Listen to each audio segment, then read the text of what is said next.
গরুর পটিগুলা, ওই পটিতে আইচা দিতাম। আইচা বুঝিস, নারিকেল চিনিস, নারিকেলের জানি মালা, হ্যাঁ নারিকেলের যে মালা, চিনবো না। ওই ফাঁকা দিয়ে সলতা বের করে দিতাম।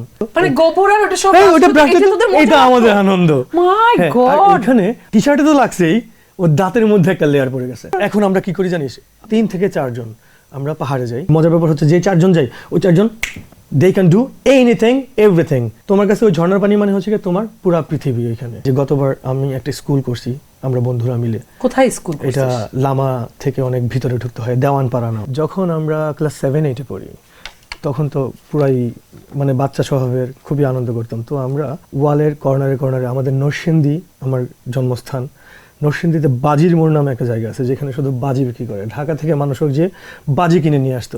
এরপর তুই নরসিংদী গেলে আমার জন্য বাজি কিনে নিয়ে আসবি। এখন আর নাই বলতে হবে। কিন্তু শোন কি হয়েছে, মজার ঘটনা যে এখানে ঘটছে তা হচ্ছে গিয়ে ওই বাজি আমরা কিনে নিয়ে এসে, পটি আছে না শক্ত পটি, গরুর ছাগলের, বিভিন্ন ছাগলের তো না, গরুর পটিগুলা, ওই পটিতে সাজাইতাম।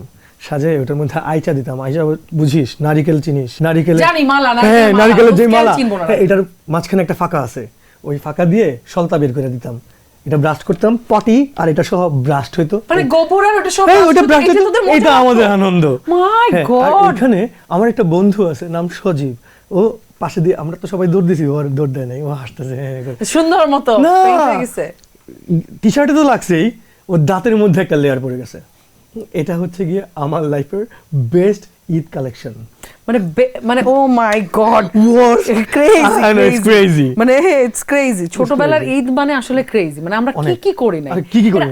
আর ঈদের সময় তুই ঈদগাহ সাজাইছিস কখন? আর কি বলে, মানে প্রতিবার ঈদের আগের দিন সবার কাছ থেকে টাকা তুলে, হ্যাঁ সবকিছু নিয়ে, লাল লাল কাপড়, ওই যে কাগজ কেটে তারপরে ওই যে সুতলির সাথে দিয়ে পরে ঈদগাহ সাজানো। আর আমার না প্রত্যেকবার এটা হয়তো ছোটবেলায় ঈদের আগের দিন আমি হয় কাটবো, নাইলে হোঁচট খাবো, নাইলে আমার হাঁটুতে এক খাবলা মাংস উঠে যাবে, নাইলে মানে কোথাও একটু কনুইতে গুতা খাবো। তুই তো তোর ছোটবেলা আমি দেখতে পাই, মানে আমারও না একদম এরকমই ছিল, মানে প্রচন্ড দুষ্টু ছিলাম। আমার তো ছোটবেলা দেখতে পাই। ধর ঈদের সময় তো ধর যেই তুই গল্পটা বললি, বাজির মোড়ে যাবি, এটা সবাই মিলে, এটা তো একটা পরিকল্পনা। এখন কি ওরকম পরিকল্পনা হয় কিনা এই ধরনের, মানে আউট অফ দ্য বক্স? এখন আমরা কি করি জানিস, মানে আউট অফ দ্য বক্স যেটা করি তা হচ্ছে গিয়ে খুবই পজিটিভিটি এটা মেনটেন করি। আমরা 3-4 জন মানুষ মিলে, 5 জন না কিন্তু, 6 জন না, 3 থেকে 4 জন আমরা পাহাড়ে যাই। পাহাড়ে গিয়ে আমাদের ওইখানে প্রত্যেকজনের এক একটা টাস্ক থাকে। টাস্কগুলোর মধ্যে কেউ পাথর সংগ্রহ করে, কারণ পাথরে রান্না করি আমরা। কেউ একজন চলে যায় হচ্ছে গিয়ে যে চিনে, মানে আমার এটা যাইতে হয় বেশি জঙ্গলে, জঙ্গলি আদা, জঙ্গলি ফুল, জঙ্গলি ফল, এগুলো আমি খুব ভালো চিনি। শাকসবজিগুলা এগুলো আমি হচ্ছে গিয়ে টুকায় নিয়ে আসতে পারি, কারি পাতা ওইখানে। তারপর জুম থাকলে তো কোনো কথাই নেই, ছক্কা। যাই হোক, এটা হাঁটতে হয় অনেক বেশি। একজনের পানি সংগ্রহ করা, একজনের চুলা রেডি করা, আগুন জ্বালানো, এই 4 জনের এরকম 4টা টাস্ক থাকে। সবাই সবার টাইম মতো চলে আসে, আমরা ওইখানে রান্নাবান্না করি। 100% রান্নাবান্না আমি করি। আর আমাদের মজার ব্যাপার হচ্ছে যে 4 জন যাই, ওই 4 জন they can do anything everything. সকালবেলা ঘুম থেকে উঠি, 3টার সময় থেকে ঝাড়ু দেওয়া শুরু করে ঘর। তারপরে 4টার দিকে শুকর টুকর থাকে, আমরা তো পাড়াতে থাকি, পাড়ার মধ্যে হচ্ছে গিয়ে হরেক রকমের জিনিসপত্র নিয়ে থাকতে হয়। শোন, আমি জাস্ট একটা ছোট্ট একটা স্টোরি বলতেছি। এটা সকালবেলা ভোরবেলা 6টার দিকে পটি করতে হয়, এটাও জঙ্গলে গিয়ে করতে হয়। শোন না, ইটস এ স্টোরি।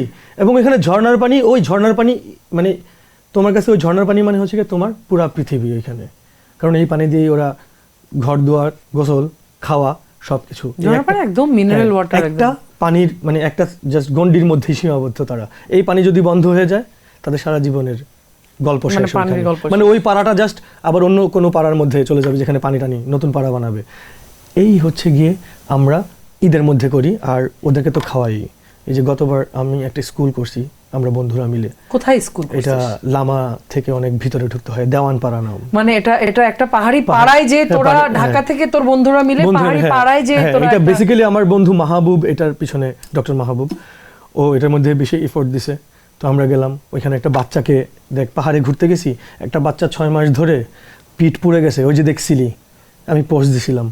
এই বাচ্চাটাকে আমি 30-40 কিলোমিটার বাসে বাইধা নিয়ে এসে, মানে পাড়া থেকে জাস্ট মেইন রোডে আসতে 30-40 কিলোমিটার। হ্যাঁ, তুই you been there, right? So ওইখান থেকে তারপরে অ্যাম্বুলেন্স করে চিটাগং মেডিকেলে আনা, আমি মেডিকেলে কিছু বুঝি না, জীবনও যাই না। আব্বা বাচ্চাটা কেমন আছে এখন? এখন ওর স্কুলে, এই যে আমার যে স্কুল, এই স্কুলে ও পড়াশোনা করতেছে। Wow, amazing amazing. তুই দেখ একটার সাথে আরেকটা একদম এমন ভাবে পরিপূরক। হ্যাঁ, গেছি ঈদ করতে, গেছি জন্মদিন পালন করতে, কইরা ফেলাইছি মসজিদ, কইরা ফেলাইছি এখানে বাচ্চার মানে পজিটিভিটি। হ্যাঁ, মানে ভেরি গুড ভেরি গুড। মানে